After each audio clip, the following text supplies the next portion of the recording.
నమస్కారం ఫ్రెండ్స్, నా ఇన్స్టాగ్రామ్ పేజ్కు మరి యూట్యూబ్ ఛానల్కు సుస్వాగతం. ఈరోజు నేను చెప్పబోయేది ఏంటంటే దావణಗೆರೆ బెಣ್ಣೆ దోశ. బెಣ್ಣೆ అంటే కన్నడలో వెన్న అని అర్థం. సో ఇది ముఖ్యంగా దావణಗೆರೆలోనే స్టార్ట్ అయింది కాబట్టి దావణಗೆರೆ బెಣ್ಣೆ దోశ అని అంటారు. ఈ దోశను ఏ రకంగా ప్రిపేర్ చేస్తారనే దాని గురించి చెప్తాను.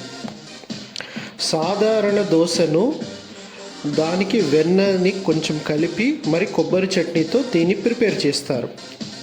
దీని పిండి, బియ్యం, పప్పు, పఫ్డ్ రైస్ మొదలైన వాటిని మిశ్రమాన్ని కలిగి ఉంటుంది మరియు దీనిని కట్టెల పొయ్యి మీద తయారు చేస్తారు. ఇక్కడ చూస్తున్నారు చూడండి, కట్టెల పొయ్యి మీద తయారు చేస్తారు.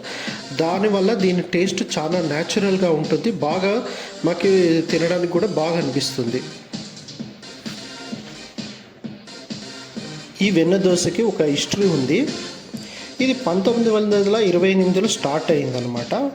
చెన్నమ్మ అనే మహిళ తన పిల్లలతో దావణಗೆರೆకు వలస వెళ్ళి తనదైన ప్రత్యేకమైన వంటకంతో దోశ, చట్నీ మరియు బంగాళదుంప పళ్ళ్యాను తయారు చేయడం ప్రారంభించింది. దావణಗೆರೆలోని వసంత టాకీస్ సమీపంలోని సవలగి డ్రామా థియేటర్ ముందు ఆమె తన చిన్న తినుబండారాన్ని ప్రారంభించింది. ఇది దాని రుచికి ప్రసిద్ధి చెందింది. ప్రారంభంలో ఆమె రాగి పిండితో దోశను తయారు చేసేవారు.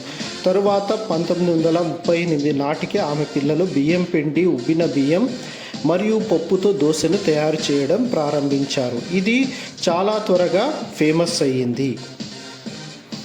దీన్ని ఇప్పుడు చెన్నమ్మ కుమారులు శాంతప్ప మరియు మహాదేవప్ప కొనసాగించారు.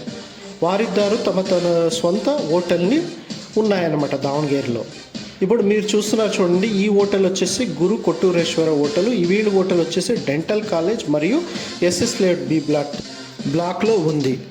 ఇలాంటి మరెన్నో విషయాలు మీరు తెలుసుకోలేనిదైతే నా యూట్యూబ్ ఛానల్ సబ్స్క్రైబ్ చేసుకోండి, ఇన్స్టాగ్రామ్ పేజ్ని ఫాలో అవ్వండి. Thank you.